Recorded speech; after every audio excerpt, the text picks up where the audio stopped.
चलो जी आज देखो बेटा ये जो चैप्टर है ना बहुत इंपॉर्टेंट है भी ठीक है +1 ਦੇ ਰਿਲੇਟਡ ਅਗਰ ਆਪਾਂ ਗੱਲ ਕਰੀਏ ਨਾ 2 ਤੋਂ 3 ਕੁਐਸਚਨਸ ਪੱਕੇ ਆएंगे ਇਹਦੇ ਵਿੱਚੋਂ ਠੀਕ ਹੈ ਚਲੋ ਸੋ ਸਟ੍ਰੇਟ ਲਾਈਨ ਦੇ ਵੀ ਦੇਖੋ ਸਭ ਤੋਂ ਪਹਿਲਾਂ ਆਪਾਂ ਇਹਦਾ ਬੇਸਿਕਸ ਪੜ੍ਹਦੇ ਹਾਂ ਬੇਸਿਕਸ ਦੇ ਵਿੱਚ ਕੀ ਆਇਆ ਬੇਟਾ ਸਭ ਤੋਂ ਪਹਿਲਾਂ distance formula what do you mean by distance formula बेटा डिस्टेंस फाइंड करने ਲਈ है ना ਤਾਂ डिस्टेंस फार्मूला ਕੀ ਹੁੰਦਾ ਹੈ x1 minus x2 ਦਾ ਸਕੁਅਰ y1 minus y2 ਦਾ ਸਕੁਅਰ ਇਸ ਦਾ ਕੀ ਕਰ ਦਾਂਗੇ ਆਪਾਂ ਹੋਲ ਅੰਡਰ ਰੂਟ ਲਗਾ ਦਾਂਗੇ ਤਾਂ ਆਪਣੇ ਕੋਲ ਕੀ ਆ ਜਾਏਗਾ ਬੇਟਾ डिस्टेंस फार्मूला आ जाएगा क्लियर नाउ उस तो बाद ਆਪਾਂ ਗੱਲ ਕਿਹਦੀ ਕਰਨੀ ਹੈ ਸੈਕਸ਼ਨ ਫਾਰਮੂਲਾ ਦੀ ਸੈਕਸ਼ਨ ਫਾਰਮੂਲਾ ਹੁੰਦਾ ਕੀ ਹੈ डिस्टेंस फार्मूला ਤਾਂ क्लियर है ना पता किवें ਹੁੰਦਾ है डिस्टेंस बिटवीन 2 पॉइंट्स अगर 3D की गल करांगे तो नाल की ऐड हो जाएगा Z ऐड हो जाएगा ठीक है जी फिर आप गल करते हैं सैक्शन फार्मूला सैक्शन फार्मूले दे विच की है बेटा देखो एक अपने कोल A पॉइंट है एक अपने कोल लेट्स सपोज B पॉइंट है उहदे विच विचाले कोई एक C पॉइंट है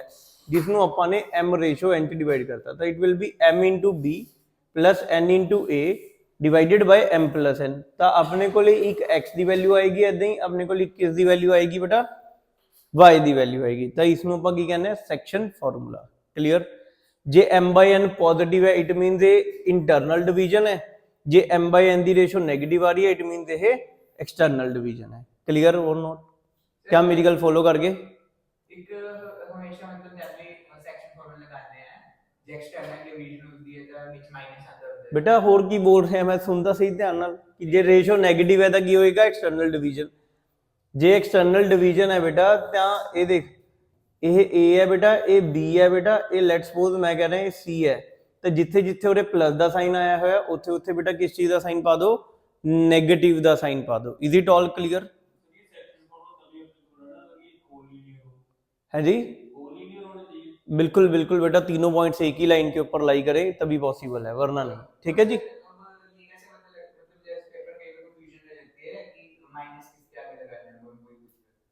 ओ बेटा गुरु जी ये देखो ये m रेशो n है तो ये बड़ी टर्म है ये होता है m ये होता है आपका छोटे वाला पोर्शन n तो m into this minus n into this तो जिस मर्जी आगे माइनस लगाया नीचे वही लिखेगा अगर तूने m के आगे माइनस लगा दिया तो n माइनस एम लिख दे अगर m के आगे n के आगे माइनस लग गया तो नीचे n के आगे माइनस लग जाएगा तो अल्टीमेटली वो चेंज होता रहेगा ठीक है ना क्लियर तो ये देखो ये बता रखा है नीचे भी ये पूरा m है ये n होता है एक्सटर्नल क्यू क्या है एक्सटर्नल p क्या है internal is it all clear बेटा समझ में आया ये चीज चलो अब देखो एक होता है point P and Q are set to be harmonic conjugate of each other with respect to AB और मैथमेटिकली हम इसको क्या लिख सकते हैं 2/AB equal to 1/AP plus 1/AQ जिसमें AP AB एंड AQ ये किस में है बेटा हर HP में है HP समझ में आता है क्या होता है हार्मोनिक प्रोग्रेशन होती है ये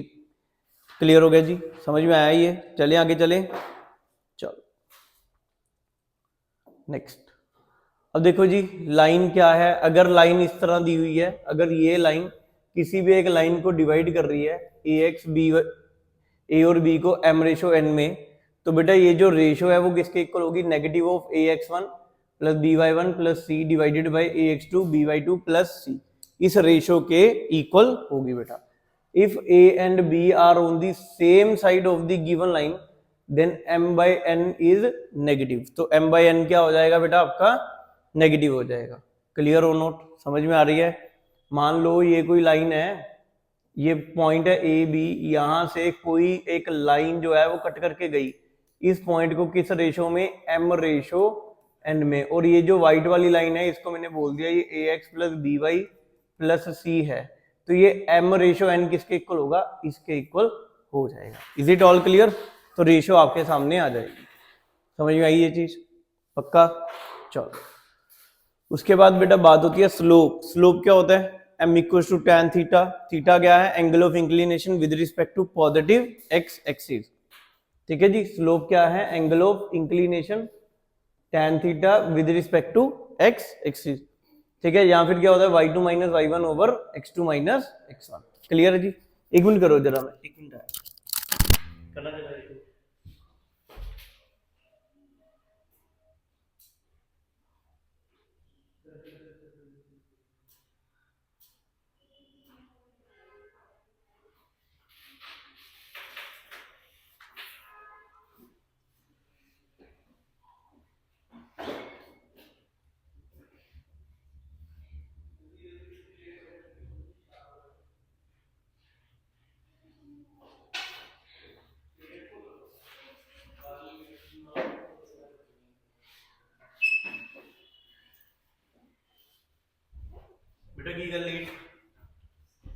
हैं ठीक नहीं सी मतलब जिस दिन मैं भी ठीक ना हूँ उस दिन आधा घंटा लेट आ जाऊंगा, मजा आएगा, बाहर खड़े रहोगे। हाँ जी चले आगे चले, स्लो पता लगी क्या होती है सर, ये y1 minus y two over x1 minus x2 लिखा हुआ है, कोई दिक्कत नहीं है, y2 minus y1 over x2 minus x1 लिख लो, कोई प्रॉब्लम नहीं है, ठीक है जी। अब कंडीशन ऑफ कोलिनियरिटी क्या होती है, अगर मैं कहता हूँ कि 3 पॉइंट्स कोलिनियर हैं तो इसका क्या मतलब होगा बेटा, slope of A B, slope of B C, slope of C A, ये तीनों के तीनों आपस में क्या हो जाएंगे, इक्वल हो जाएंगे। या फिर और हम बात करेंगे कि इनका एरिया ऑफ ट्रायंगल जो है वो किसके इक्वल हो जाएगा, 0 के इक्वल हो जाएगा। इज इट ऑल क्लियर बेटा, क्या इतनी बात समझ में आ रही है। और even we can also say that A C equal to A B plus B C होता है, क्लियर, ये भी होता है ना, तीन कंडीशनें होती है कोलिनियर की। ये मान लो let's suppose A, this is B and this is C, तो अगर मैं कहता हूं कि ये कोलिनियर है तो A B plus B C किसके इक्वल होगा, ए सी के इक्वल। या फिर slope of A B, slope of B C और स्लोप ऑफ ए सी, ये तीनों के तीनों क्या होंगे, इक्वल हो जाएंगे। इज इट ऑल क्लियर बेटा, समझ में आ रहा है, यस और नो। चलो चले आगे चले। अच्छा बिल्कुल बेटा, y1 माइनस y2 लिख ले अपॉन x1 माइनस x2 लिख ले, या y2 minus y1 over x2 minus x1 लिख ले, एक ही बात है, ठीक है जी। आगे चले। अब देखो अगर सेंट्रोइड की बात की गई है तो सेंट्रोइड पता क्या होता है, what do you mean bye centroid, किसी भी ट्रायंगल के सेंट्रोइड को क्या कहते हैं,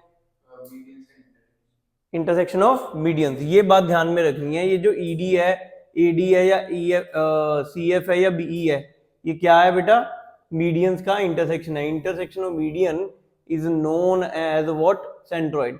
और ये जो सेंट्रोइड है वो इस मीडियन लाइन को किस रेशो में डिवाइड करता है, इट विल बी डिवाइडिंग इन 2:1, तो ये 2:1 में डिवाइड करता है। तो इसका फॉर्मूला क्या होता है, x1 plus x2 plus x3/3, y1 plus y2 plus y/3, और इसको किससे डिनोट किया जाता है, g से डिनोट किया जाता है। Is it all clear. और जो सेंट्रोइड है वो हमेशा ट्रायंगल के अंदर ही रहता है, centroid will never be lie outside the triangle, centroid will always be inside the triangle, याद रखना ये चीज, ठीक है जी। इतनी लेट बेटा, अब देखो P क्या है, P is any internal point of a triangle such that area of triangle APB, APC and BPC are same। तो आपको याद रखना है ये चीज। एक और चीज बताता हूँ, यहाँ पे लिखी नहीं हुई, अगर मान लो ये आपका ट्रायंगल सेंट्रोइड है, if this is A centroid, ये ए, ये बी और ये सी, लेट्स सपोज मैंने इसको जी कह दिया, क्लियर। तो इसमें एक बहुत इंपॉर्टेंट पॉइंट नोट करने वाला ये है कि जो area of triangle A G B है वो किसके इक्वल होगा, ए जी सी और बी जी सी के इक्वल होगा। और कहना ही से उसको लिख देंगे 1/3 area of triangle A B C के इक्वल होगा। Is it all clear. तो 1/3 होता है, याद रखना इस चीज को, क्या मेरी बात फॉलो करके, इट इज ऑलवेज 1/3। अच्छा इसमें एक और पॉइंट भी होता है बच्चे ना इसमें कंफ्यूज हो जाते हैं। लेट्स सपोज ये मैंने मिड पॉइंट बना दिया,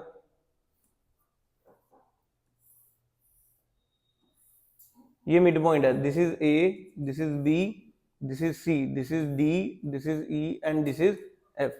तो बेटा मैं क्या कहूंगा, ए एफ ई, दिख रहा है ए एफ ई एक ट्रायंगल, कितने ट्रायंगल दिख रहे हैं, 4 ट्रायंगल दिख रहे हैं आपको।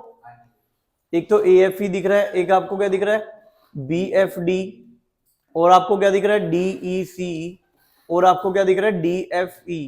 क्या आपको ये 4 ट्रायंगल दिख गए, दिख गए, 1 2 3 4। ये चारों के चारों ट्रायंगल अगर होते हैं ना तो इनका जो एरिया होता है वो किसके इक्वल होता है पता है, 1/4 area of triangle A B C. ये भी ध्यान में रखना है। अगर बेटा सेंट्रोइड के साथ ट्रायंगल बना रहे हो तो उसका जो एरिया होता है वो 1/3 होता है। अगर मिड पॉइंट के साथ बना रहे हो तो उसका एरिया कितना होता है, 1/4 ऑफ दी टोटल ट्रायंगल होता है। Is it all clear. ये कुछ बातें हैं जो बहुत जरूरी हैं और पता होनी आपको चाहिए, क्लियर। चलो आगे चले। Incentre, what do you mean by incentre, perpendicular bisector नहीं होता बेटा, इन सेंटर इज फॉर, हाँ जी किसी को पता है, एंगल बाइसेक्टर के intersection. What do you mean bye angle bisector, मैं साइड पे आपको बना के दिखा देता हूँ। और इसका एक यूजेज बहुत ज्यादा इंपॉर्टेंट है जो इस इन सेंटर के फॉर्मूले से कहीं ज्यादा जरूरत पड़ती है हमें। लेट्स सपोज एंगल बाइसेक्टर को हम ये कहते हैं कि both the angles are same, perpendicular और एंगल बाइसेक्टर और मीडियन ये तीनों अलग अलग चीजें हैं। Perpendicular bisector and perpendicular even both are different things. Is it clear? Triangle में ये सबसे ज्यादा इंपॉर्टेंट पॉइंट्स हैं, मैं बाद में ये भी क्लियर कर दूंगा। अब इसमें क्या खास बात है सर, ये फॉर्मूला करा दो। अरे फॉर्मूला मेन नहीं है इसमें, ये समझो। मैं कहता हूं इस साइड को ए, याद होगा आपको, इस साइड को मैं कहता हूं बी, इस साइड को हम क्या कहते हैं सी, लेट्स सपोज, ठीक है। तो अगर ये एडी जो है वो एंगल बाइसेक्टर है, अगर एडी एंगल बाइसेक्टर है तो बेटा ये किस रेशो में डिवाइड करेगा? जो डी पॉइंट है वो बी सी को किस रेशो में डिवाइड करेगा? सी रेशो बी में। याद आया कुछ के नहीं? यस और no? Is it all clear? इसी तरह से अगर मैं यहां पे एंगल बाइसेक्टर बनाता था तो ये वाला पार्ट, इस पार्ट को किस रेशो में डिवाइड करेंगे या इस रेशो को किस रेशो में डिवाइड करेंगे, ये भी एंगल बाइसेक्टर से ही पता लगेगा। किस रेशो में डिवाइड करेंगे इसको? नहीं, ये वाला पार्ट देखो, ये वाला तो हो जाएगा सी, बट ये ए नहीं आएगा। ये टोटल कितने हिस्से हैं बेटा? बी प्लस सी। मतलब हमें इसकी लेंथ ढूंढनी पड़ेगी। बीडी की लेंथ बता दो कितनी होगी? कहने से it will be A C by C plus B. Yes और no? This is a length of BD. Is it all clear? तो मतलब ये किस रेशो में डिवाइड करेगा? C ratio A C upon B plus C. अब इसको solve करके प्रॉपर एक रेशो निकल आती है। वो क्या निकल के आती है? अगर मैं सी से सी काट दूंगा तो ऊपर आएगा B plus A ratio A, B plus sorry B plus C आएगा, सी यहां पे भी सी आएगा। तो B plus C ratio A में डिवाइड होता है ये लाइन। अब इस रेशो को निकाल लेना तो इन सेंटर का क्या आ जाएगा बेटा? फॉर्मूला ड्राइव हो जाएगा। अब याद रखने की टेक्निक क्या है? ए कैसे निकलेगा सर? हाउ टू फाइंड ए? अरे वर्टिसेस तो दिए होंगे ना ट्रायंगल के, तो भाई डिस्टेंस फॉर्मूला लगाओ बी और सी का। क्या निकल आएगा? ए के सामने ए होता है, बी के सामने बी होता है, सी के सामने सी होता है। ध्यान रखना, कंफ्यूज नहीं होना। क्या आप ए बी सी निकाल लोगे? अब होगा कैसे? फॉर्मूला कैसे होगा इन सेंटर का? A X one, B Y one, sorry B X two, C X three divided by A plus B plus C. Is it clear? समझ में आ रहा है? ऐसे ही इसका फॉर्मूला। एक वो फॉर्मूला होता है एक्स टेन ए ढूंढने वाला, वो नहीं करना हमने कुछ भी, वो बेकार से फॉर्मूले है। मैं आपको और ही तरीके बताऊंगा। क्या समझ में आया? क्या करते हैं? A X one, B X two, C X three. इसी तरह से वाई के लिए भी होता है A Y one, B Y two, C Y three divided by A plus B plus C. Is it all clear? आया कैसे वो भी बता दिया मैंने आपको साथ के साथ। चले बेटा आगे चले। समझ में आई ये चीजें? ये देखो, ये हमने बात करी ली, angle bisector divides the opposite sides in the ratio this. हाँ जी, तो ये तो हमने समझ ही लिया बेटा। क्लियर? ये देखो, ये सब बातें मैं बता के आया हूं आपको। ये देखो, कर रहा ना डिस्कस अभी हमने, ये सब डिस्कस किया हुआ, इंपॉर्टेंट है बेटा। मैं ऐसे नहीं बता रहा आपको, सब चीजें इंपॉर्टेंट है यहाँ पे। चले आगे चले। Circum centre, what do you mean bye circum centre? Intersection of perpendicular bisector. Sir perpendicular bisector क्या होता है? आजो बताएगा कोई बच्चा परपेंडिकुलर बाइसेक्टर क्या होता है? मतलब बहुत फर्क होता है परपेंडिकुलर और परपेंडिकुलर बाइसेक्टर में। सर बाइसेक्टर जो होता है वो मतलब टेढ़ी लाइन भी हो सकती है, पर जो परपेंडिकुलर बाइसेक्टर होता है वो उसकी जो मतलब जिस पे वो ये देखो, ये होता है perpendicular. It is not necessary that it is a perpendicular bisector, it is a perpendicular line. Sir फिर परपेंडिकुलर बाइसेक्टर क्या होगा? ये देखो परपेंडिकुलर बाइसेक्टर, मान लो this is A, this is B and this is C. Let's suppose इनका जो median है वो डी है। तो मीडियन क्या है? डी। तो यहां से अगर मैं कोई परपेंडिकुलर ड्रॉप करता हूं, it is not necessary that this line passes through a point. तो this is a perpendicular bisector. Is it all clear? Yes और नो? तो परपेंडिकुलर बाइसेक्टर और परपेंडिकुलर में फर्क समझ में आ गया। जिस दिन इसके इंटरसेक्शन होंगे उस दिन हमें क्या मिल जाएगा? Circum centre. Sir circum centre होता क्या? सर्कम सेंटर एक ऐसा सर्कल, सर्कल बोलते हैं पहले तो, जो ट्रायंगल के वर्टिसेस को मिल के एक सर्कल बना दे। ऐसे सर्कल को क्या कहते हैं हम? सर्कम सेंटर कहते हैं। तो सर कैसे फाइंड आउट होगा? या तो आप परपेंडिकुलर बाइसेक्टर की लाइनें बना के उसको सॉल्व कर लो, या फिर हम क्या कह सकते हैं मान लो यहाँ पे कोई सर्कम सेंटर आया आपका फॉर एग्जाम्पल, तो मेरे को यहाँ से पता है इसका डिस्टेंस इक्वल है और OA का डिस्टेंस और OC का डिस्टेंस इक्वल है। कहना ही से OA square equal to OB square equal to OC square radius से इक्वल हो जाएगा। डायरेक्ट फॉर्मूला कुछ नहीं है, क्लियर और नॉट। इसका डायरेक्ट फॉर्मूला किसके लिए है मैं बता देता हूँ। इसमें ना तीन सर्कम सेंटर तीन तरह के होते हैं। देखो, एक होता है एक ऐसा ट्रायंगल जिसमें जो एंगल्स हैं वो क्या है, एक्यूट हैं। अगर एक्यूट एंगल है तो सर्कम सेंटर बीच में लाई करेगा, ठीक है जी। अगर मान लो राइट एंगल ट्रायंगल हुआ तो सर्कम सेंटर कहां होता है सर? सर्कम सेंटर हाइपोटेन्यूज का मिड पॉइंट होता है, याद रखना। सर्कम सेंटर क्या होता है? हाइपोटेन्यूज का मिड पॉइंट, यही होता है सर्कम सेंटर। निकालने की टेक्निक है ये। जिस दिन हमें मिल गया ऑब्ट्यूज एंगल, सर इसका मतलब circumcentre outside the triangle lie करेगा। बहुत ही ज्यादा इंपॉर्टेंट पॉइंट है। सर्कम सेंटर कहां लाई करेगा? Outside the triangle. और इसमें सर्कम सेंटर क्या होगा? ए और सी का mid point. Is it all clear? क्या मेरी बात को फॉलो अप कर रहे हो? मिड पॉइंट ऑफ AC नहीं लिख रहा मैं यहां पे, mid point of hypotenuse is known as circumcentre. और सर्कम सेंटर को किससे डिनोट किया जाता है?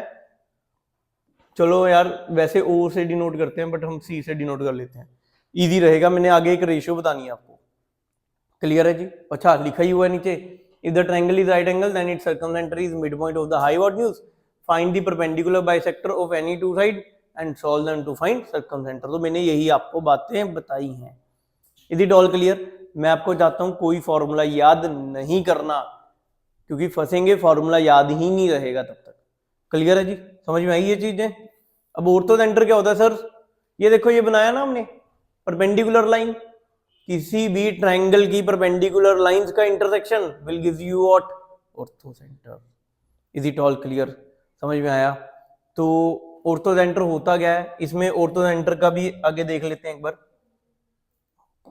ऑर्थो सेंटर बता देता हूं। ऑर्थो सेंटर का एक खास पॉइंट होता है, हाँ जी, क्या सबसे इंपॉर्टेंट पॉइंट होता है? मान लो ये राइट एंगल ट्रायंगल है, ये A है, ये B है और लेट्स सपोज ये C है। तो ये जो C पॉइंट है ना, ये राइट एंगल ट्रायंगल पे है। C पॉइंट कहाँ है? राइट एंगल ट्रायंगल पे है। तो ये जो सॉरी ये B पॉइंट पे राइट एंगल ट्रायंगल है, तो ये जो B पॉइंट है ना, ये आपको क्या देके जाएगा? Ortho centre. ये सिर्फ किस केस की बात कर रहा हूं बेटा? किसकी बात कर रहा हूं? सिर्फ राइट एंगल ट्रायंगल में जहां पे 90 डिग्री बन रहा है ना, वही वाला पॉइंट क्या होगा? Ortho centre. क्यों सर, ऐसा क्यों? डेफिनेशन से क्लियर है ना? ऑर्थो सेंटर की क्या डेफिनेशन होती है? What is the definition of ortho centre? जहां पे परपेंडिकुलर मीट करें, दैट्स इट। तो ये देखो, ये परपेंडिकुलर मीट करके 90 डिग्री, तो इसका मतलब ortho centre right angle triangle पे जहां पे 90 डिग्री बनता है वहां पे होता है। Is it all clear? क्या किसी को प्रॉब्लम है इसमें? एक पॉइंट लिखो, ठीक है? लिखा नहीं हुआ इसमें, चलो अच्छो। इन case of equilateral triangle and isosceles triangle, दोनों के बाद,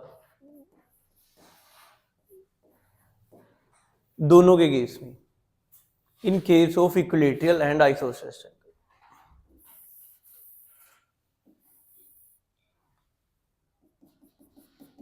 ये जो लाइन होती है ना, ये वाली A B C और लेट्स सपोज दिस D, दोनों ट्रायंगल्स के केस में बहुत इंपॉर्टेंट पॉइंट है। इसी लाइन को हम, यही वाली लाइन को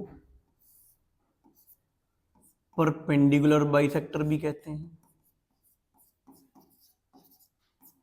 इसको हम परपेंडिकुलर भी कहते हैं, इसको हम एंगल बाइसेक्टर भी कहते हैं, और इसी को हम मीडियन भी कहते हैं। समझ में आ रहा है? आई थिंक सभी ने पढ़ा होगा, ये बेसिक पॉइंट है। यस और नो? पढ़ा हुआ है? तो अगर ये तीनों लाइन एक ही लाइन को कहा गया है, तो इसका मतलब इन केसेस में जी, जी क्या होता है? जी क्या होता है? सेंट्रोइड। एच, एच क्या होता है? Orthocentre, not incentre, that is orthocentre. I, I क्या होता है? Incentre. और वैसे ही ओ बोलते हैं, बट हम इसको सी भी लिख सकते हो। चलो एक काम करते हैं यार, थोड़ा सा ना इजी बना देते हैं, इसको सी लिख देते हैं, इसको मैं ओ लिख दूं, याद रहेगा आपको? This is for ortho. But यार पेपर में थोड़ा सा ना वो करते हैं गड़बड़। सेंट्रोइड, और ये इन सेंटर, और ये क्या है सर? सभी क्या होंगे? इक्वल होंगे। तो पता है कि भाई इक्विलेटरल ट्रायंगल का क्वेश्चन तो आएगा नहीं। सर हमें जल्दी से जल्दी कैसे पता लग सकता है इक्विलेटरल ट्रायंगल का क्वेश्चन है? इक्विलेटरल में एक चीज सुन लो, इक्विलेटरल में ना सारे के सारे जो वर्टेसिस होंगे,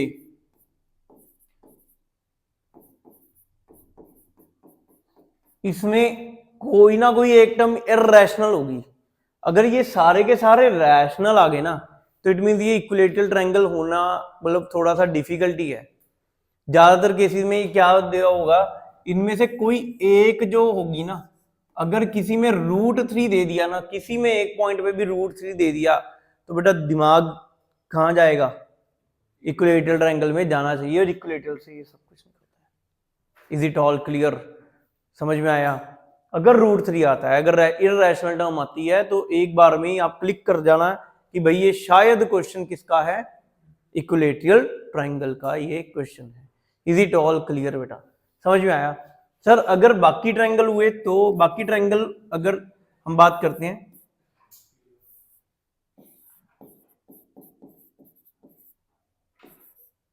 तो इस केस में क्या होता है? इसमें एक रेशियो याद रखना बहुत जरूरत पड़ती है। अगर मैं ऑर्थो सेंटर को ओ कह रहा हूं, और सर्कम सेंटर को सी कह रहा हूं, और सेंट्रोइड को जी कह रहा हूं, याद है किस रेशो में डिवाइड करते हैं हम इसको? 2:1 में डिवाइड करते हैं। क्या मैंने ये आपको पहले ही बताया हुआ है? +1 में सब डिस्कशन हुई हुई है इन चीजों के बारे में। तो इट विल बी, मैं ओ को ऑर्थो सेंटर ही बोल रहा हूँ, कहीं कंफ्यूज ना हो आप। O is use for orthocentre here. Clear? समझ में आया? मान लो आपको सेंट्रोइड दिया हुआ है, सर्कम सेंटर दिया हुआ है, ऑर्थो सेंटर निकालना है, पागल थोड़ी ना हम वो निकाल लेंगे, हम ये फॉर्मूला यूज करेंगे। हमें ऑर्थो सेंटर पता है, राइट एंगल ट्रायंगल का क्वेश्चन है, हमें ऑर्थो सेंटर पता है, ये पता है। वैसे तो right angle triangle circum centre भी इजीली निकल ही जाता है ना? क्लियर और नोट? क्या इतनी बात फॉलो करके समझ में आया? कोई डाउट किसी बच्चे को? चलो अच्छा, एक चीज और सिखाता हूँ आपको। आपको शायद याद हो, मैंने +1 में आपको एक चीज सिखाई थी। देखो इधर देखो, मैंने इस बार भी सिखाई है +1 वालों को, आपको भी सिखाई थी। मान लो ये कोऑर्डिनेटर है। अच्छा कोऑर्डिनेटर पता है कितने तरह के होते हैं? 4 तरह के कोऑर्डिनेटर होते हैं। सर 6 तरह के होते हैं। बेसिकली हम 4 तरह के मान के चलते हैं ना, है ना? 6 तरह के होते हैं। कौन कौन से होते हैं? पहले 4 बता दो। Square, square, rectangle, parallelogram and rhombus. और बाकी 2 काइन एंड ट्रेपीजियम। ठीक है जी।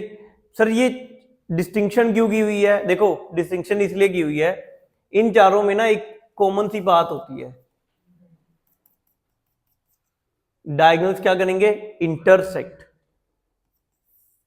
डायगोनल्स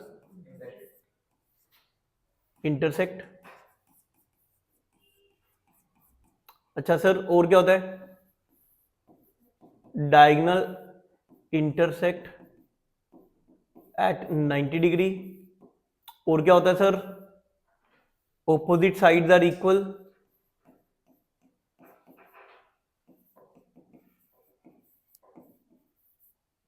और क्या होता है? ये भी बाद में ब्रीफ करूंगा मैं आपको, वेट करो, टेबल बना के देता हूं। और क्या क्या पॉइंट होते हैं? Opposite sides are equal, all sides are equal.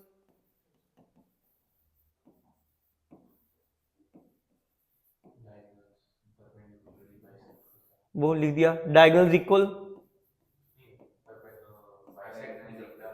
वो लिख दिया। डायगोनल इंटर, अरे यार डायगोनल इंटरसेक्ट, डायगोनल बाइसेक्ट लिखना था यहाँ पे।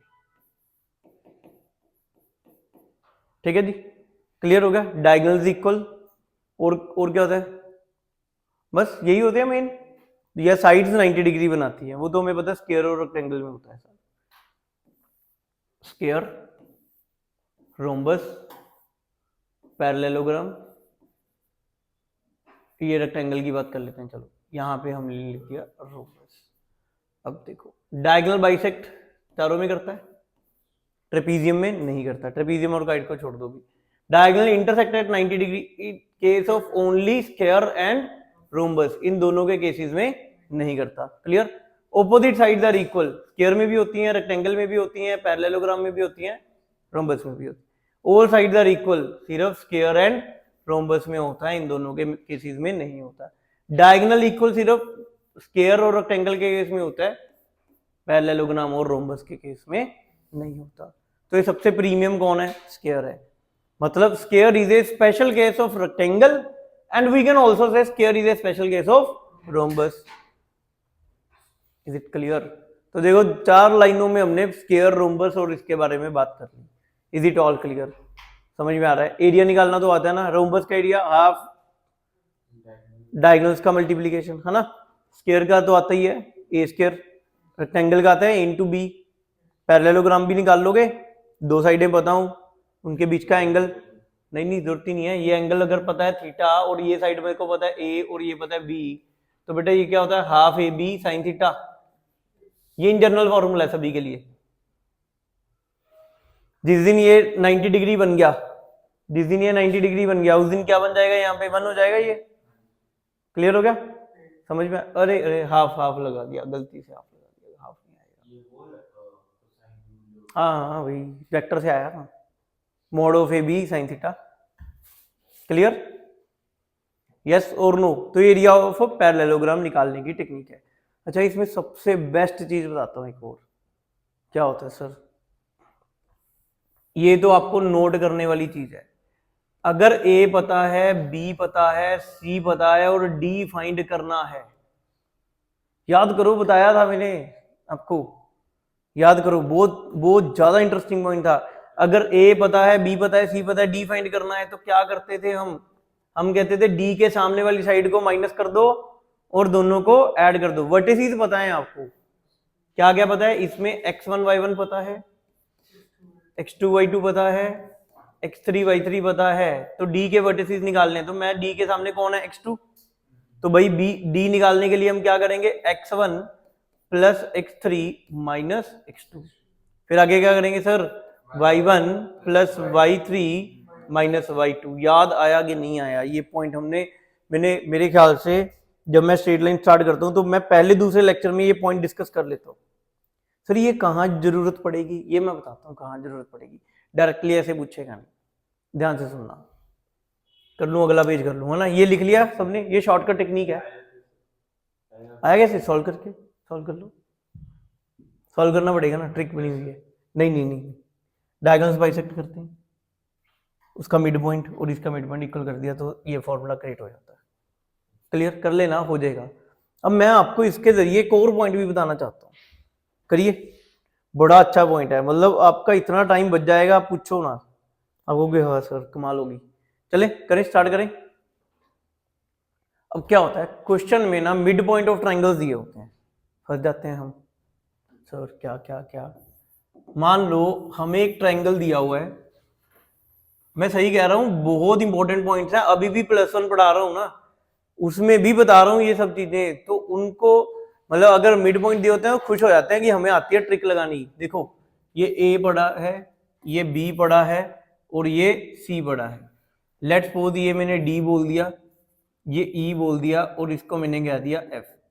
मेरे को मिड पॉइंट दिया हुआ है,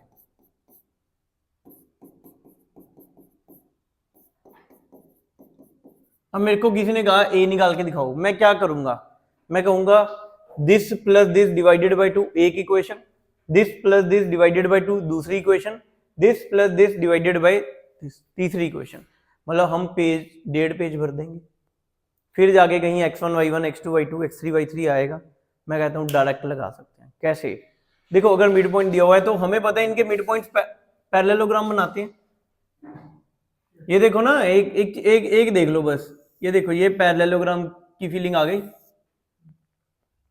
आ गई कि नहीं आ गई फीलिंग, है ना, क्लियर हो गया। तो भाई अभी पैरेललोग्राम का टेक्निक सिखाया मैंने कि तीन वर्टिसेस दिए हुए, चौथा निकालने की टेक्निक सिखाई। कैसे, इसके सामने कौन है ये, तो हम इन दोनों को ऐड करेंगे और ए वाला क्या कर देंगे, सब्ट्रैक्ट। तो मतलब ए वर्टेक्स निकालना है तो कैसे निकालेंगे बोलो, x2 plus x3 minus x1। आगे से क्या करोगे, y2 plus y3 minus y1। अच्छा अगर b निकालना हुआ तो b के सामने वाला भूल जाओ, इन दोनों को ऐड करना है। बोलो क्या लिखेंगे b के लिए, x1 plus x2 minus x3, y1 plus y2 minus y3। अगर c निकालना हो तो क्या लिखेंगे बेटा बोलो, x1 plus x3 minus x2, y1 plus y3 minus y2। बहुत ही ज्यादा यूजफुल टेक्निक है ये, नोट इट डाउन, इसको नोट कर लो।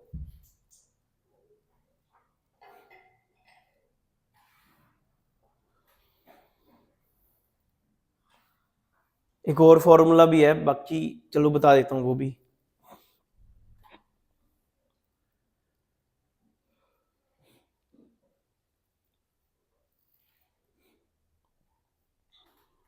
एक ना बहुत टाइम लगता है जब स्केयर के ओपोजिट वर्टिसेस दिए होते हैं, बाकी अदर दो वर्टिसेस निकालने होते हैं, कम से कम एक पेज लग जाता है उसमें। या फिर वो पैरामीट्रिक डिस्टेंस से हम निकालते हैं, है ना, पैरामीट्रिक फॉर्म से हम उसका फॉर्मूला लगाते हैं। सीधी ट्रिक बता दूं, मैं कहता हूं 5 मिनट बच जाएंगे आपके पेपर में अगर आपने वो याद रख लिया तो। स्केयर के केस में क्वेश्चन था,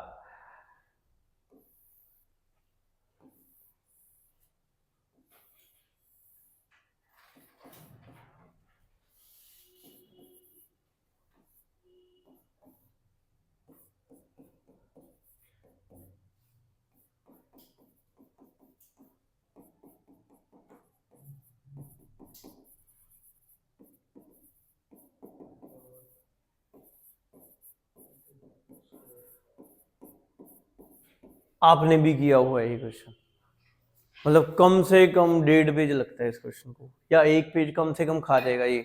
करना क्या होता है, डायगोनल बाइसेक्ट करते हैं, फिर डायगोनल का पॉइंट आ जाएगा, फिर इसकी लेंथ निकालते हैं, आधी लेंथ ऊपर जा रही है आधी लेंथ नीचे जा रही है, फिर इसकी स्लोप निकालते हैं, इसकी स्लोप और उसकी स्लोप परपेंडिकुलर है तो परपेंडिकुलर से इसकी स्लोप भी आ जाएगी, फिर पैरामीट्रिक फॉर्म लगा के हम ऊपर से नीचे सॉल्व करके वर्टिसेस निकालते हैं। दिमाग खराब हो जाता है ना।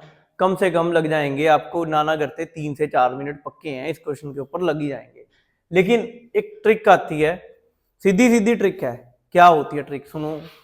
बी और डी को निकालने की, बी या डी आएगा इससे, x1 plus x2 plus minus, क्योंकि दो वर्टेक्स निकलेंगे ना, या बी निकलेगा या डी निकलेगा, और यहां पे क्या आएगा y1 minus y2 whole divided by 2।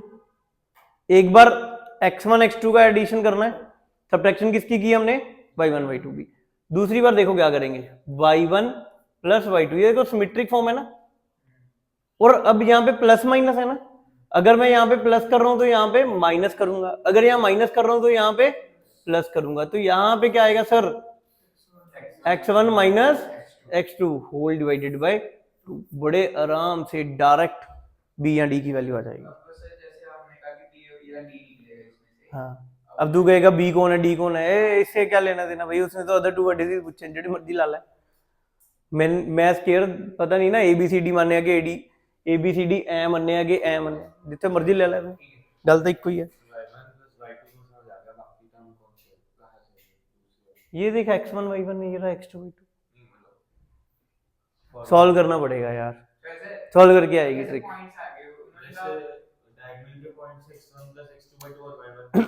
हाँ वही है ना, हम उतना ही ऊपर जाएंगे उतना ही नीचे जाएंगे, डिस्टेंस है ना, लगा के देखना, डिस्टेंस फॉर्मूला लगा के देखना, बट अल्टीमेटली यही बन के आएगा सोल्यूशन। क्लियर, इतना टाइम नहीं है कि हम इसको एक्सप्लेन करूं। हाँ अगर चाहिए तो वीडियो लेक्चर भेज दूंगा मैं इसका, एक भी इस स्केयर का हमने निकाला कैसे हुआ है, अभी 2-3 दिन पहले ही निकाला था मैंने, मैं बता देता हूँ। ये देखो, ये तो फॉर्मूला हो गया, क्या ये आपको लेंथ पता लग जाएगी, मान लो ये एल है, इसकी स्लोप m1 है, तो इसकी स्लोप -1/m1 हो जाएगी। इसकी लेंथ L है तो मैं इसकी लेंथ को कितना ले लूंगा बेटा, L/2। इस पॉइंट से L/2 ऊपर जा रहे हैं और इस पॉइंट से L/2 नीचे जा रहे हैं, और एंगल कितना बना रही है ये line with respect to x axis, tan theta equals to -1/m। तो पैरामीट्रिक फॉर्म से हम इसको निकालते हैं, या फिर पैरामीट्रिक नहीं लगाना तो फिर हम क्या करते हैं, साइड्स को इक्वेट करते हैं, सॉल्व करते हैं, आंसर आता है। क्लियर बेटा, आधी क्लास खत्म होगी और सारी ट्रिक्स करा दिया मैंने। आओ जी, हाँ जी क्लियर हो गया जी, क्या इतनी बात समझ में आई? तो कोऑर्डिनेट ज्योमेट्री में कोई ऐसा पॉइंट तो नहीं रहा जो हमने नहीं डिस्कस किया, कर लिए सारे point discuss. Is it all clear? तो यही पॉइंट होते हैं, स्केयर के पॉइंट्स कैसे निकालने हैं, ट्रायंगल क्या है, इन सेंटर क्या है, ऑर्थो सेंटर क्या है, सर्कम सेंटर क्या है, सब हो गया क्लियर, क्लैरिटी है इनमें, डरोगे तो नहीं? अब जैसे हमने फिगर ड्रॉ कर रखी है एक स्क्वायर की, और हमने ये पॉइंट्स निकाल लिए होगी, तो वो उसके अंदर हम ये मतलब कैसे निकालेंगे, दोनों पॉइंट्स अलग अलग आएंगे ना कि हाँ फिर ऊपर कौन सा है नीचे कौन सा है। यार उससे हमें क्या लेना देना, फिर तो बेटा तू ग्राफ पेपर लेके जाना पेपर में, वहां पे बना के देख लेना कि कौन से क्वाड्रेंट में कौन सा पॉइंट है, क्वाड्रेंट देख ले। अब तो ऐसे तो है नहीं कि ए के बाद सीधा सी पे जाएगा, ए के बाद सी पे जाएगा, फिर बी पे जाएगा, फिर डी पे जाएगा, ऐसा तो है नहीं। अच्छा एक और इम्पोर्टेंट पॉइंट मिस हो गया यहाँ पे, जो इसने बात की ना, वहां से याद आया, area of n sided polygon, याद आया? किया हुआ है?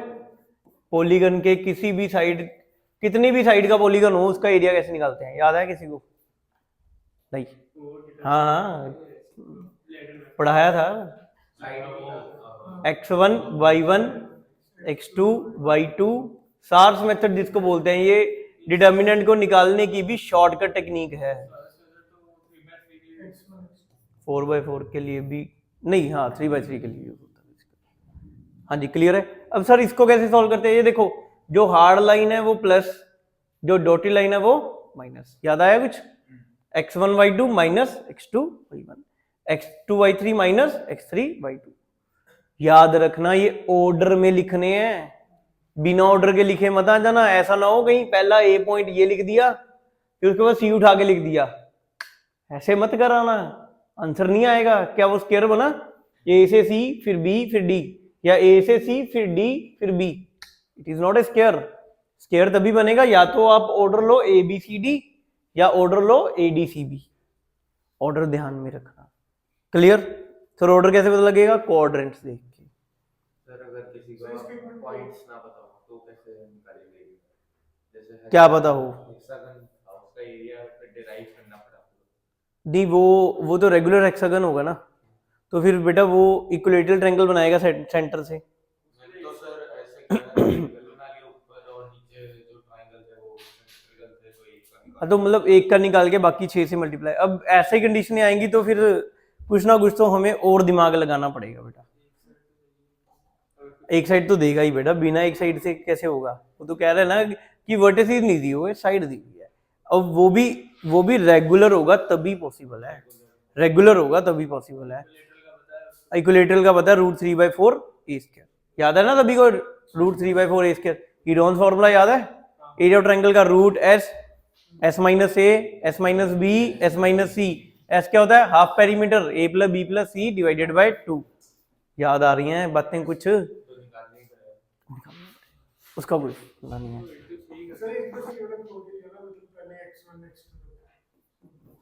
यहाँ मोड जरूर लगाने लो बेटा, क्योंकि हाँ x1 y2 minus x2 y1 फिर x2 y3 minus x3 y2 plus so on, ये बन गया आपका area of triangle. Is it all clear? क्या मेरी बात को फॉलो कर रहे हो? चलें बेटा आगे चलें, अब क्वेश्चंस पे चल लें। हाँ जी हो जाएगा, बस सारी बातें हो गई हैं। ऐसे तो टेक्निक मेरे पास ये भी लिखी हुई है, इक्विलेटरल ट्रायंगल के अगर 2 वर्टिसेस बताएं तो तीसरे का क्या है, बट यार फालतू है वो, मेरे को नहीं लगता यूजफुल है। ठीक है बताऊं? देख लो अगर चाहते हो तो, सेम है ऐसी टेक्निक है। नहीं ये तो याद रहेगा, एक बार बता देता हूँ वैसे ही, अब मैं चलो लिख के लेके आया था मैं, अगर इक्विलेटरल ट्रायंगल है, अगर हमें पता है ये x1 y1, बाई चांस से कोई याद रह गया तो सर को उस टाइम पे थैंक यू तो बोलेगा कि हाँ सर कमाल होगी, इतना टाइम बचा दिया आपने मेरा। अब सुनो, सी पॉइंट निकालने के लिए क्या करना है, ये देखो ऊपर लिखा ना x1 plus x2, same plus minus, इसके साथ यहां पे आ जाएगा √3 y1 minus y2 whole divided by equilateral triangle में, और इसमें सिर्फ किसका वर्ग है, √3 का। और देखो अगला पॉइंट कैसे निकलेगा सर, अगले पॉइंट पे सेम सिमेट्रिक फॉर्म। अब यहाँ पे देखो y1 प्लस y2, और क्या आएगा, प्लस माइनस है तो यहाँ पे क्या आएगा, माइनस प्लस, और यहाँ पे क्या आ जाएगा √3, हाँ जी, साथ में क्या आ जाएगा यहाँ पे x1 माइनस x2/2। बाकी आपकी इच्छा करनी है कर लेना, नहीं ना से same same same formula, same ditto square जैसा है, जैसे मर्जी कर लेना, आंसर पक्का देगा वो, इक्विलेटरल ट्रायंगल का वर्टिसिस आ जाएगा। क्लियर, सेम फॉर्मूला है, ठीक है। और भी लिखे हुए हैं बट वो मैं इंटरेस्टेड नहीं हूँ कराने में, जो मैंने करवाने थे करा दिए बस, दैट्स इट। क्लियर है जी, समझ आई बात। चले अब आगे चलें, कल के लिखो। अच्छा वर्टिसिस कम दिए हुए हैं, ओहो, बी ए ओ दिया हुआ है, ए दिया हुआ है, बी दिया हुआ है 0,12। ओ यार ये तो बच्चों वाला क्वेश्चन दे दिया, राइट एंगल ट्रायंगल दे दिया। इसका ऑर्थो सेंटर क्या बनेगा, ऑर्थो सेंटर क्या बनेगा, 0 0 0 0। ये देखो ना, ये देखो, ये मैंने बना लिया ग्राफ, ये आ गया 0 0। Let's suppose this is A, B कहाँ है, ए कहाँ है 5,0 और बी कहाँ है 0,12। तो बेटा ट्रायंगल क्या बनेगी, एक मिनट, 0,12 थोड़ा सा अच्छा करके लिख दो।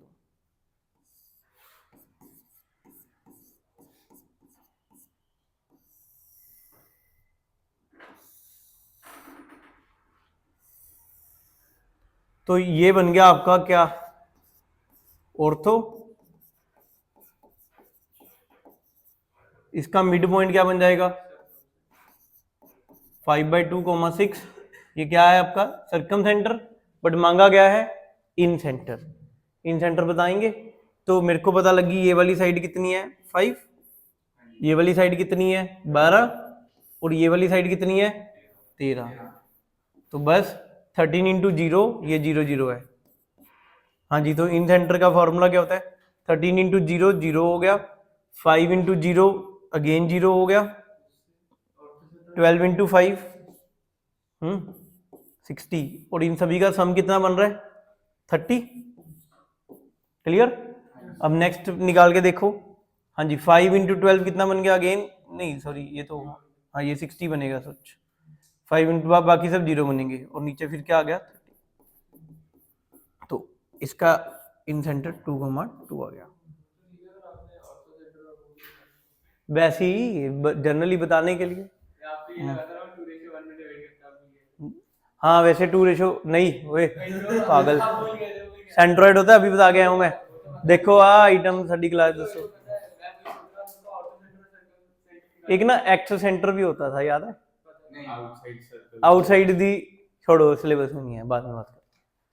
उसमें उस माइनस आ जाता है, हाँ जिसके सामने निकालना होता है, जैसे इसके सामने इसके बाहर निकालना है तो -a, इसके बाहर निकालना है तो -b, इसके बाहर निकालना है तो -c। फॉर्मूले में है, नहीं है, नहीं है, excentre is not in our syllabus.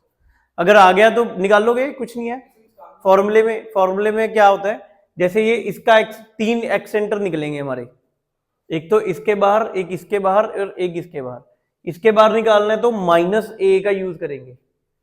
Formula होता है ना, जैसे एक्स सेंटर का क्या फॉर्मूला होगा, अगर मैंने ए साइड के बाहर निकालना है तो -a(x1) plus b(x2) plus c(x3) divided by क्या आ जाएगा -a plus b plus c। इसी तरह से y वाला आ जाएगा। अगर ये a के बाहर निकाल रहे हैं तो इसके बाहर, अगर इसके बाहर जाएंगे तो -b कर देंगे, इसके बाहर जाएंगे तो -c कर देंगे। इज इट क्लियर, समझ में आया? तो this is x centre. Clear, but question नहीं है आना नहीं है, छोड़, टाइम पास क्या करना है। चलो अगले क्वेश्चन पे आ जाओ, इतनी देर में अगला क्वेश्चन सॉल्व हो जाएगा। निकालो ऑर्थो सेंटर। अब इसको देख के बच्चे कहेंगे राइट एंगल ट्रायंगल, नहीं नहीं राइट एंगल ट्रायंगल नहीं है, ध्यान से देखो, सोचो सोचो, करो करो फास्ट।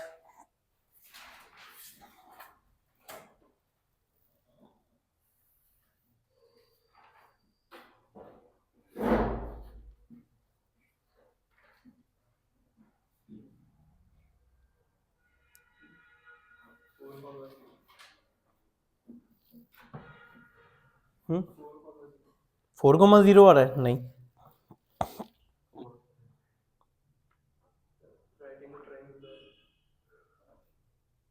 कहाँ है राइट एंगल ट्रायंगल भाई? हाँ तभी देख के पता लग गया, वो तो राइट एंगल ट्रायंगल नहीं है। आता है और सर्कम सेंटर निकालना भाई, के नहीं? ऑर्थो निकालना है, ओहो ऑर्थो निकाल लो फिर ऑर्थो।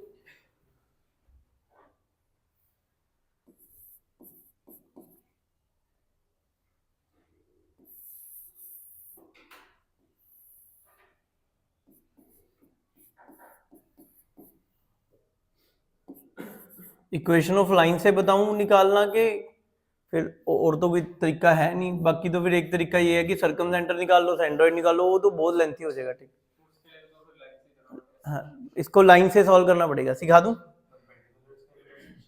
यस यस, 3,0 नहीं, 3,0 नहीं है। एक्स की वैल्यू तो 3 ही आ रही है, बट वाई की वैल्यू 0 नहीं आ रही। वाई की वैल्यू कितनी आ रही है बताइए? ऊपर ऊपर कितनी आई, यही तो पूछना। बताओ फिर निकाल लो।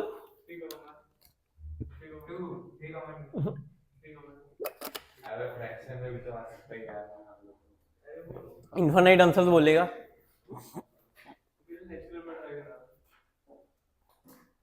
अब बोल 1/2, 3/2, 5/2, 4/2, अब ये भी लग जा। बता दूं कैसे होता है? परपेंडिकुलर निकाल, इक्वेशन ऑफ लाइन थोड़ी सी तो आती है, थोड़ा तो याद होगा। y equals to mx plus c या y1 minus y1 equals to m times x minus x1। Slope निकालना तो बताया है formula, y2 minus y1 over x2 minus x1।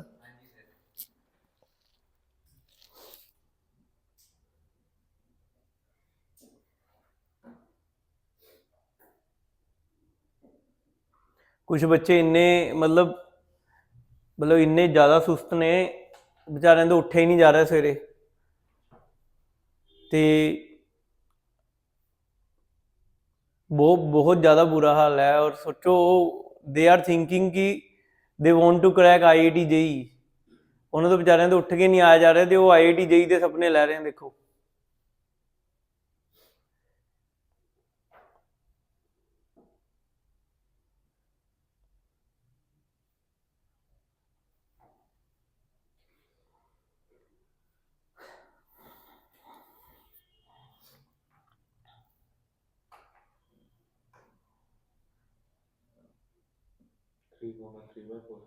हाँ 3,3/4, यस। अब देखो कैसे आएगा मैं बताता हूँ। अरे अरे तू फिर मैं कह तो रहा हूँ, ये देखो ये क्या बनेगा, यहां से एक परपेंडिकुलर लाइन बनानी है। अब सर लेट्स सपोज मैं इसको डी कह रहा हूँ, D is not A median, D is not A mid point. Sir कैसे निकालेंगे फिर? मैं कहता हूँ स्लोप ऑफ BC निकाल दो। कैसे निकलेगी सर? 4 माइनस 0 4, 3 माइनस 4 कितना बन गया ये? -4। तो स्लोप ऑफ AD कितना बन जाएगा? 1/4। याद आया कुछ? तो इक्वेशन क्या बन जाएगी? y minus 0 1/4 x minus 0। तो y equals to x/4 is the equation of line. एक आ गई इक्वेशन। अब इसी तरह से मैं यहां से एक लाइन ड्रॉ करूंगा। लेट्स सपोज मैंने यहां पे लिख दिया इस पॉइंट को E।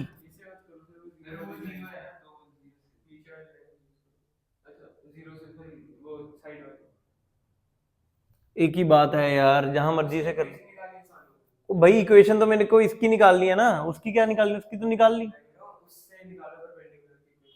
छोड़ यार, इधर आ। कुछ और कुछ नहीं लगना, इधर देख तो सही यहाँ से, ये देख तो सही, AC की इक्वेशन कितनी इजी निकल रही है, 0 खत्म। फिर मैंने निकाल ली उसी की, वहां निकाल ले यहाँ निकाल ले, बात तो एक ही है। भाई बेटा भाई देख देख देख, हाँ जी क्लियर हो गया, 0 हो गया। तो इसकी स्लोप क्या आ गई, इन्फिनिटी। अगर इसकी स्लोप इन्फिनिटी है सर, तो इसका मतलब स्लोप ऑफ बीसी आ गई। इक्वेशन क्या आएगी, y-4। आपको याद होगा मैंने बोला स्लोप इन्फिनिटी नहीं कभी लिख के आना, क्या लिख के आओगे, 1/0। थोड़ा सा मैथ्स के साथ वो करो, हाँ खिलवाड़ करोगे तो 1/0 ये कर, वैसे होता नहीं है भाई, हम ही सोच रहे हैं बस ऐसे होता है। 0 को उधर ले जाओ खत। ठीक से पढ़ने के लिए देखने की लोड ही नहीं, सीधे दिखते हैं। बट इतना टाइम वहां पे प्रेशर बहुत होता है। x की वैल्यू आ गई 3, अब देखो सीधा दिख रहा है, अगर x 3 आ गया तो भाई 3/4। पता नहीं कहाँ अटक रहे थे, 2 ऑर्थो सेंटर कितना आ गया 3,3/4। कुछ नहीं था क्वेश्चन में, बच्चों वाला क्वेश्चन था। अगर मेरे को इसमें सरकम सेंटर मांग लेना कोई, अब पागलों की तरह सरकम सेंटर मत निकालने लग जाना, या ऑर्थो सेंटर निकालो या सरकम सेंटर निकालो, एक ही चीज निकालनी होती है। फिर सेंट्रोइड निकाल लेना, वो सबसे इजी है, फिर 2:1 में डिवाइड कर देना, निकाल लो इसका सेंट्रोइड। ऑर्थो सेंटर निकालो, सरकम सेंटर वो अपने आप निकाल लेना घर जाके। अब ये देखो ये कितना आया 3,3/4, सेंट्रोइड कितना आएगा बोलो, 0 + 3 + 4 7/3, 0 + 4/3, और ये किस रेशो में डिवाइड हो रहा है, 2:1 में डिवाइड हो रहा है। तो बेटा बताओ कितना आएगा, इसको लेट्स सपोज मैं x1 y1 कह दूंगा, तो कितना बन जाएगा 2x1 + 3 divided by 3 should be equal to 7/3। तो x1 की वैल्यू कितनी आ गई 4/3। क्लियर। और इसी तरह से y1 क्या 4/2, हाँ 4/2 which is nothing but equal to 2।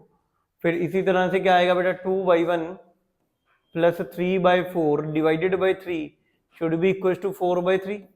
Cutting कुटिंग कर दी यहाँ पे, ये बन गया 8y1 इक्वल टू 16 - 3 कितना बन गया 13।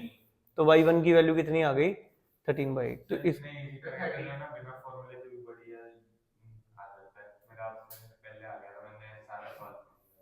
कैसे कैसे जैसे सर 0,0 है 4,0 है तो सिर्फ x तो 2 ही आ जाता है, और फिर y इजीली निकल जाता है। इसका भी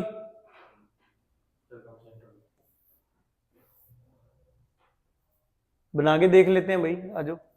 ये 4,0 आ गया, ऐसे उल्टा ही बना दिया आपने। ओहो यार, मंथन तुमने भी ऐसे ही बनाया होगा पक्का पहले। ये आ गया बेटा 4,0 और यहाँ पे 3,4 मतलब यहीं जाएगा कहीं। ओहो यार मंथन तेरा असर हो रहा है ना धीरे धीरे।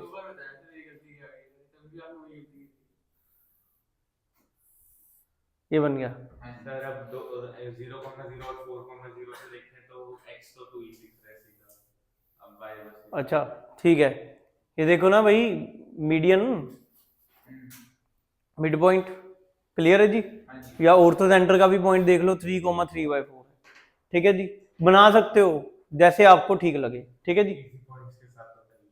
इजी पॉइंट के साथ कर लेंगे, डिफिकल्ट पॉइंट के साथ डिफिकल्ट है, बट डिफिकल्ट पॉइंट में भी जहां √3 दिख गया समझ लो क्वेश्चन किसका है, इक्विलैटरल ट्रायंगल का, है ना। आ गया ना, सबसे पहले चेक कर लो कि क्या इक्विलैटरल है, फिर भाई इन सेंटर पागल है, इन सेंटर निकाल लेंगे, फिर क्या निकाल लेंगे सेंट्रोइड, सबसे इजी √3। देखो ये √3 देखो, थैंक यू बोलो, है ना, सही सही बताया ना आपको चीज, क्लियर है ना। इजी है यार, बहुत इजी है। सर्कम सेंटर, इन सेंटर, ऑर्थो सेंटर कुछ भी पूछ ले, 2019 के क्वेश्चन में 3 बार ऑर्थो सेंटर का क्वेश्चन आया, बताओ 3 बार ऑर्थो सेंटर पूछा है, सिंपल सिंपल पॉइंट से। IIT JEE एडवांस में आया था 2013 में, क्या ट्रायंगल के मिड पॉइंट दिए हुए हैं, अभी आएगा क्वेश्चन, ठीक है। ये देखो, ये फिर भी एक बार चेक जरूर कर लेना, कहीं बाद में मेरे को बोलो सर ने गलत करा दिया क्वेश्चन। नहीं विश्वास तो हैगा तेनू, ये तो देख लै एक बार, आ 2 आ गया, आ भी 2 आ गया बेटा, ये भी चेक करोगे तो ये भी 2 आएगा, तब पता ही है कौन है इक्विलैटरल ट्रायंगल। तो इस केस में ओ ऑर्थो सेंटर निकाल लो, सेंट्रोइड, इन सेंटर और सर्कम सेंटर, सब क्या आएंगे बेटा बोलो 1 + 2 3/3 और √3/3, तो आंसर कितना आ गया 1,1/√3। क्लियर हो गया जी, समझ में आई ये चीज। चलें अगले क्वेश्चन पे। लो जी, ओ क्वेश्चन अद्धा लिखो जी। नहीं नहीं ठीक है ठीक है ठीक है ठीक है ठीक है, 4/3 ਅੱਜ ਹੀ ਦੱਸਿਆ। Area of triangle formed by centroid and it's 2 vertices, centroid और 2 वर्टिसेस से मैंने आपको क्या बताया था, ये किसके इक्वल होता है 1/3 of area of triangle ABC, है ना, सेंट्रोइड से। अगर जो मिड पॉइंट से ट्रायंगल बनता है तो वो जो Δ2 होगा वो क्या होएगा 1/4 एरिया ऑफ ट्रायंगल ABC। याद करो, ये अभी तो सिखाया आपको। तो Δ1/Δ2 पूछ लिया उसने, तो क्या आएगा 1/3 area of triangle ABC, 1/4 area of triangle ABC, 4/3, that's it, simple. Clear हो गया जी, चले आगे चले। Find the x coordinate of incentre of the triangle whose midpoint, oh midpoint दे दिए। अगर मिड पॉइंट दिए हुए हैं तो सबसे पहले वर्टिसेस निकालने, कैसे निकालोगे, फॉर्मूला सिखाया ना, निकाल लो जरा जल्दी, देखो कितना तेजी से निकलता है।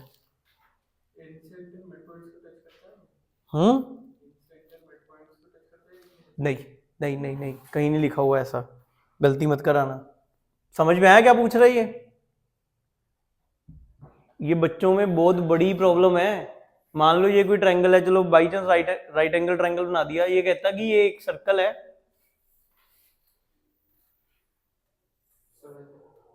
तो भाई ये मिड पॉइंट पे नहीं टच मारता, कहीं नहीं लिखा हुआ कि ये मिड पॉइंट पे टच करेगा, ठीक है,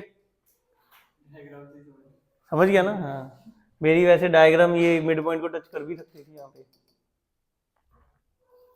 करो करो करो।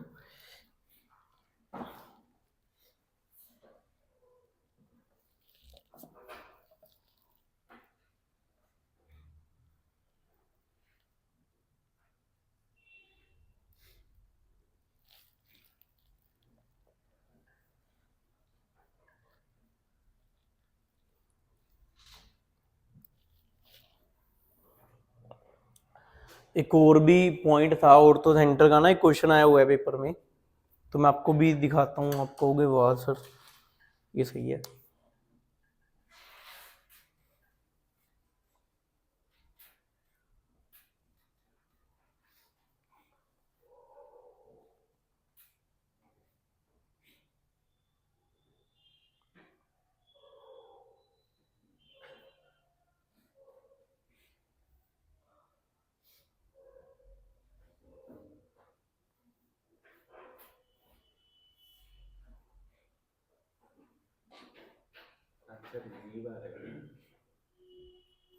कौन सा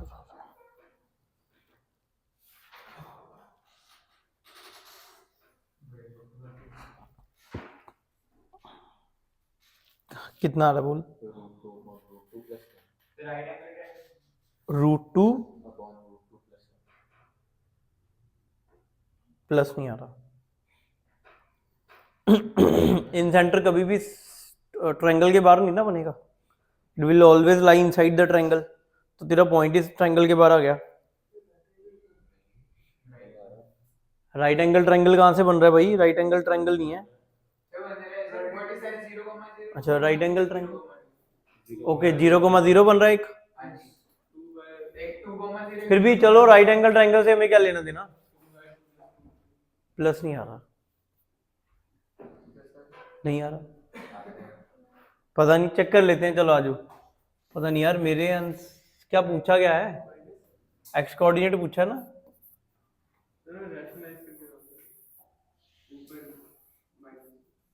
पता नहीं मेरे पास आंसर गलत लिखा हुआ है, फिर इसका मतलब चेक कर लेते हैं आजो। ये क्या दिया हुआ है, लेट्स सपोज इसको 0,1, ये पॉइंट आ गया 1,1 और लेट्स सपोज ये पॉइंट आ गया 1,0। ए पॉइंट निकालने के लिए हम क्या करेंगे 1 - 1, तो ये 0 हो गया। बी पॉइंट निकालने के लिए क्या करोगे 1 - 1, 0 हो गया। ए पॉइंट 0 0, और बी पॉइंट के लिए 1 माइनस 1, ये कितना हो गया 0। कॉमा 2। अच्छा इसको इसके लिए 2,0, तो इसका जो साइड बन गया वो कितना बन गया 2√2, और इसकी कितनी बन गई 2, और ये भी कितना बन गया 2। तो एक्स कोऑर्डिनेट निकालना है सिर्फ 2√2 इंटू 0, ये तो 0 ही हो गया भाई, तो ये तो 0 हो गया, ये 2 इंटू 2 बन गया 4, यही बनेगा, और ये 2 इंटू 0 0 हो गया, तो डिवाइडेड बाई कितना आ रहा है 4 प्लस, फिर मेरा आंसर बिल्कुल सही है। आपका यही बोल रहे हो आप? अच्छा आप रैशनलाइजेशन ना कर रहे फिर आप इसको, हाँ बाय बाय करके तुमने रैशनलाइजेशन करके ना बोला, यही तो दिक्कत है। 2 प्लस √2 था, तो ये बन जाएगा 2 माइनस √2 डिवाइडेड बाई 2 माइनस √2, तो ऊपर बन गया 2 minus √2 whole divided by 4 minus 2, तो ये 2 और ये 2 कट गया, तो आंसर क्या आ गया 2 माइनस। मेरे पास तो फिर डायरेक्ट आंसर लिखा हुआ है ना, ये देख लो, सही है ना, कोई दिक्कत तो नहीं। चले आगे चले, क्लियर हो गया। ये आते हैं 2 पॉइंट फॉर्म, पता ना कब लगती है, जब 2 पॉइंट और एक स्लोप दी हो, और ना यार सॉरी 2 पॉइंट दिए हो x1 y1 x2 y2, तो हम ये फॉर्मूले का यूज करते हैं। याद आया कुछ? डिटर्मिनेंट फॉर्म तो हमें पता ही है, जब एरिया ऑफ ट्रायंगल निकाला था तो हमने सीख लिया था कि डिटर्मिनेंट को इक्वल टू 0 कर दो। इंटरसेप्ट फॉर्म सबसे ज्यादा यूज, ये y इंटरसेप्ट और ये x इंटरसेप्ट, तो x by A plus y by B equal to 1। Perpendicular और नॉर्मल फॉर्म, ये रही, ये इंफॉर्मेशन इसके बारे में दी होगी, ये व्हाइट लाइन के बारे में, ये क्या है 0 0 से इस लाइन का परपेंडिकुलर डिस्टेंस, और ये एंगल दिया होगा with respect to x axis, तो क्या होता है x cos alpha plus y sin alpha equals to p। याद आ रहा है कुछ के नहीं? क्या ये किस क्वेश्चन में लगानी है? यहाँ पे परपेंडिकुलर डिस्टेंस बताओ या एंगल बताओ, मेन तो वो है पैरामीट्रिक फॉर्म है आपकी, इसका कोई इतना मैं दिखाऊंगा जब तेरे को कोई ऐसी लाइन के बारे में बात करनी है जिसका परपेंडिकुलर डिस्टेंस दिया हुआ है और एंगल दिया हुआ है, दिमाग में रखना है पॉइंट। मैं आपको तेरे को दिखाऊंगा अभी क्वेश्चन जब हम करेंगे ना इसके। ये जो ये फॉर्म है इसकी इक्वेशन बेस्ड है, ये रही x cos alpha plus y sin alpha equals to p क्या है? परपेंडिकुलर डिस्टेंस फ्रॉम रीजन, 0 से लेके यहां तक की लेंथ, व्हाइट लाइन की लेंथ देख क्लियरली बनाई हुई है यहाँ पे। क्लियर है जी, समझ में आ गई इतनी बात? अच्छा उसके बाद अगर जनरल फॉर्म की हम बात करते हैं, तो अगर ये दी हुई है तो इससे हम क्या निकालते हैं स्लोप, याद आ रहा है, minus coefficient of x divided by coefficient of y। Clear? और अगर x इंटरसेप्ट निकालना है, x इंटरसेप्ट के लिए हम क्या करते हैं, y को 0 और y इंटरसेप्ट के लिए x को 0। याद आ रहा है कुछ कि नहीं? अब हमने बात करनी है पैरामीट्रिक फॉर्म की, तो व्हाट इज पैरामीट्रिक फॉर्म? अब ध्यान से सुनो, पैरामीट्रिक फॉर्म सबसे अच्छी फॉर्म है और मैक्सिमम क्वेश्चन इसी से सॉल्व होते हैं ज्यादातर। ठीक है जी, क्या होती है पैरामीट्रिक फॉर्म? पॉइंट पता है, डिस्टेंस पता है, और इस पॉइंट का एंगल पता है with respect to x axis. Let's go theta. अब ठीक एंगल ही कमाल करता है। कैसे सर? एंगल को देने के अलग अलग तरीके हैं, या तो सीधा देगा angle with respect to x axis है, या क्या दे देगा, उसकी स्लोप दे देगा। स्लोप को कैसे कन्वर्ट करोगे एंगल में? tan थीटा लगा के। यहां भी देगा इसके परपेंडिकुलर लाइन दे देगा, उसकी स्लोप पता होगी तो इसकी स्लोप निकाल लेंगे। वही देख, मैं तेरे को पॉइंट्स बता रहा हूं जान के कि ऐसा ऐसा करते हैं वो चीजों को। वो क्वेश्चन समझना है, क्वेश्चन की डायग्राम बनानी है, फिर जाके समझ में आ जाएगा। डिटेल चैप्टर भी चल रहा है +1 में, अगर किसी को करना है तो आ जाना। अभी ये टॉपिक हमारा अभी जस्ट अभी कंप्लीट हुआ है ये टॉपिक। ना वो 2 लाइनों में खत्म होगा क्वेश्चन। सिर्फ कंसंट्रेशन किसके ऊपर बनानी है? डायग्राम के ऊपर कंसंट्रेशन बनानी है, दैट्स इट। जिस दिन आपकी डायग्राम बन गई उस दिन ये क्वेश्चन 2 या 3 लाइनों से ऊपर का नहीं है। ज्योमेट्री की यही तो खास बात है, स्ट्रेट लाइन की यही तो खास बात है। क्लियर? चले, एफिशिएंटली चलेंगे इसमें, ठीक है जी। तो क्या फॉर्म क्या होती थी, ये देखो ये पॉइंट है, ये पॉइंट है। अब ये जो x है ना, इसकी वैल्यू होती है, ये लेट्स सपोज इसको मैं कहता हूँ x1 y1, ये होता है x1 plus are cos theta. आया कैसे पता है कि बताऊं, फिर थोड़ा बड़ा डायग्राम। ठीक है समझ आ गया। ये 90 डिग्री है, हाँ ये r है, ये x1 है, तो यहां से लेके यहां तक का डिस्टेंस क्या होगा, x माइनस x1, तो ये होगा आपका बेस। तो बेटा x minus x1 divided by r, ये किसके इक्वल है, cos theta. y minus y1 by r, ये किसके इक्वल है, साइन थीटा, क्योंकि ये क्या बन जाएगा, परपेंडिकुलर। तो यही फॉर्म है। अब यहां से x1 और y1 की वैल्यू निकाल लो, तो ये बन जाएगी। कोई भी पॉइंट निकालना हो ना लाइन से, तो हम पैरामीट्रिक फॉर्म का यूज करते हैं। तो पैरामीट्रिक फॉर्म बहुत ज्यादा यूजफुल है, चाहे वो सर्कल चैप्टर है, चाहे वो पैराबोला है, चाहे वो हाइपरबोला है, चाहे वो एलिप्स है, चाहे वो स्ट्रेट लाइन है। क्लियर। तो 70% क्वेश्चंस जो हैं वो इसी से सॉल्व होते हैं। इज इट ऑल क्लियर बेटा, समझ में आई ये चीज। चले आगे चले, क्लियर है ना, आप समझ में आ रहा है वो तो। चलो, तो पैरामीट्रिक फॉर्म तो क्लियर होगी। अच्छा, उसके बाद ये हमें पता है पॉइंट स्लोप फॉर्म, क्लियर है जी। Angle between two lines, angle between two lines में भी मोड लग गया, किसके लिए लगाया कि एंगल हमें किस में मिलेगा, अक्यूट में। अगर अक्यूट चाहिए होगा तो 180 में से क्या कर देंगे, इसको माइनस कर देंगे। इज इट ऑल क्लियर बेटा, समझ में आई ये चीज। चलो, तो बस ये दो में पता ही है, एंगल बिटवीन टू लाइंस निकालना हमें आ ही गया। क्लियर है जी, चले आगे चलें, कोई डाउट तो नहीं है इसमें। हाँ जी बोलो बोलो, क्या क्या क्या, कुछ नहीं लिखा, कुछ नहीं है, कुछ नहीं है। पैरेलल लाइंस की कंडीशन याद आ रही है, स्लोप इक्वल होगी या फिर रेशो, जो कोफिशिएंट की रेशो है वो इक्वल होगी। परपेंडिकुलर की, इनका प्रोडक्ट किसके इक्वल होगा, -1 के इक्वल। कोइंसिडेंट इक्वल होंगे, इंटरसेक्टिंग नॉट इक्वल। क्लियर है जी, समझ में आया। अब जब दो लाइनें पैरेलल हैं तो इसका मतलब क्या होता है बेटा, if two lines are parallel then what do you mean by this, दोनों की स्लोप इक्वल। और क्या होता है सर, और देखो अगर ये लाइन इस लाइन के पैरेलल है तो इसका मतलब इसकी रेशो भी क्या होगी, इक्वल, बट कांस्टेंट इक्वल नहीं होगा। क्लियर है जी।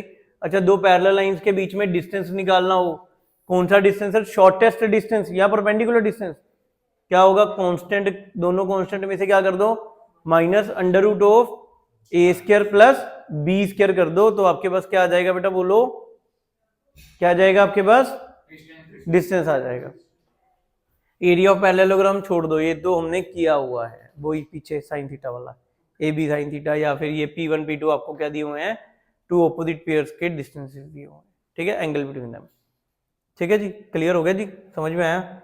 नीचे देख लेते हैं कोई और पॉइंट है। तो अगर ये तीन लाइनें दी हुई हैं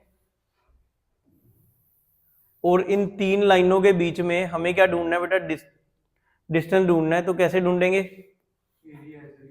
नहीं क्या दिया हुआ है, एरिया ऑफ पैरेललोग्राम दिया हुआ है, चार लाइनें दी हुई हैं बेसिकली, ठीक है ना। तो एरिया ऑफ पैरेललोग्राम में क्या होता है, ऑपोजिट साइड्स पैरेलल होती हैं। तो बेटा ये और ये वाली लाइन पैरेलल है, ये वाली और ये वाली लाइन पैरेलल है, तो इसका डिस्टेंस अगर आपने याद करना है, इसका एरिया अगर आपने याद करना तो कर सकते हो। तो C1 माइनस C2, देखो ना यही होता है ना, C1 minus C2 D1 minus D2। Theta तो लिया ही नहीं हमने, हाँ बोल, एक मिनट रुक जा, पहले ये यहाँ पे बताया मैंने, पहले बताया था, ये लेट आया ना इसलिए।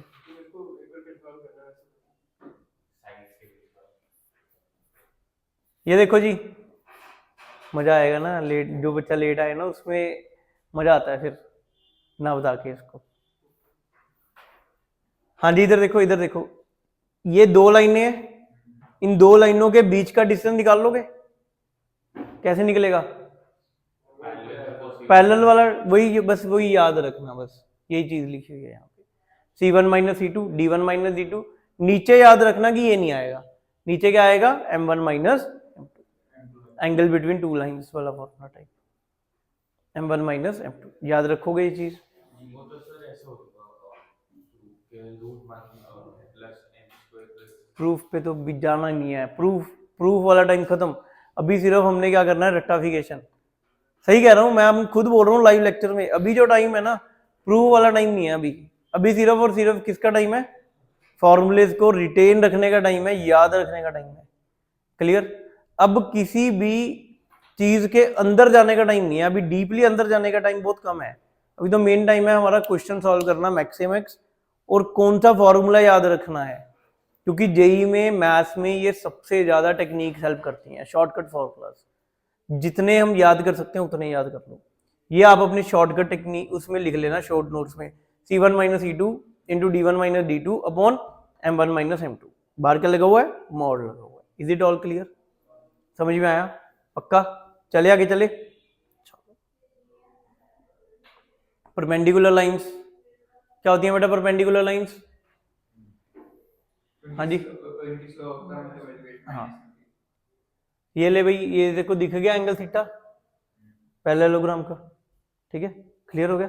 बनाई रखी है अगली फिगर, क्लियर है जी, समझ में आया। चलो हाँ जी, m1 m2 की वैल्यू किसके इक्वल आया, -1 के equal. Is it all clear. अगर स्लोप्स का प्रोडक्ट -1 आ गया तो इसका मतलब क्या होएगा बेटा, लाइंस आर परपेंडिकुलर। अच्छा एक चीज यहाँ पे ये देखो, अगर ax plus by plus c equal to 0 दिया हुआ है, हाँ जी, तो परपेंडिकुलर लाइन की बात करनी है, तो परपेंडिकुलर लाइन क्या होगी इस केस में, bx ay प्लस सी। तो यहां पे हम साइन किस चीज का डालेंगे, माइनस का, और यहां पे ये कांस्टेंट चेंज हो सकता है। क्लियर। अगर पैरेलल लाइन की बात करते हैं तो क्या होगा बेटा, बोलो पैरेलल लाइन में ये बन जाएगा ax प्लस by प्लस यहां पे c2 ले देते हैं, तो ये पैरेलल लाइन। समझ में आया परपेंडिकुलर और पैरेलल लाइन को लिखने की टेक्निक, क्लियर। अच्छा डिस्टेंस, अब ये देखो एक और चीज, मान लो ये लाइन है कोई,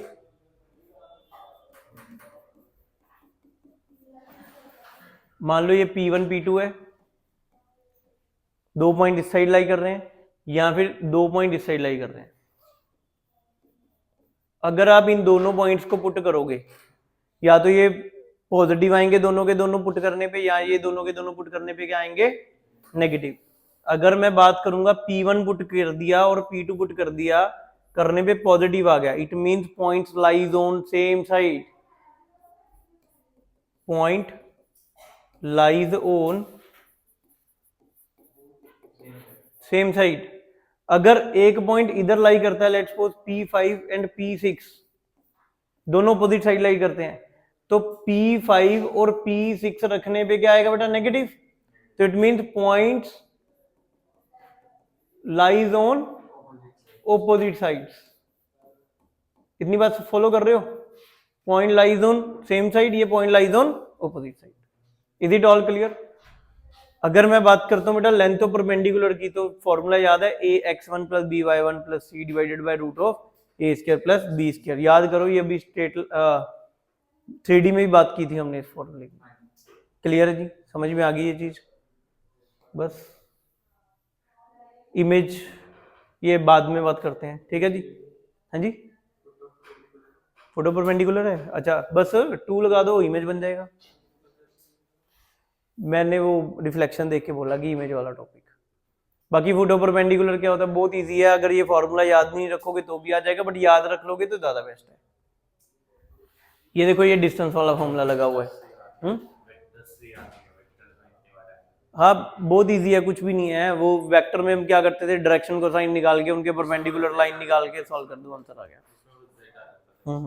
सेम है, सेम फॉर्मूला लगेगा, बस उसमें z माइनस z1 बाई सी आ जाएगा, बाकी सब कुछ सेम है। क्लियर।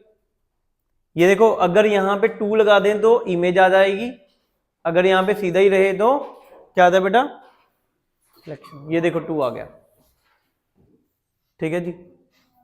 बाकी कल करते हैं, नहीं तो ऊपर से जाएगा काम, ठीक है जी। बट इतना ना कल एक बार रिवाइज जरूर करके आना बेटा, अगर चाहिए आपको ये, तो बस उसके बाद फिर हमारे पास सिर्फ क्वेश्चन ही क्वेश्चन है करने के लिए, बस यही है हमारा सिलेबस स्ट्रेट लाइन का, खत्म, दैट्स इट। ठीक है जी। इसके बाद हम सिर्फ क्वेश्चंस करेंगे, ठीक है। 2 दिन का काम हो रहा है, सबसे बड़ा चैप्टर है ये +1 में। हाँ कर दो।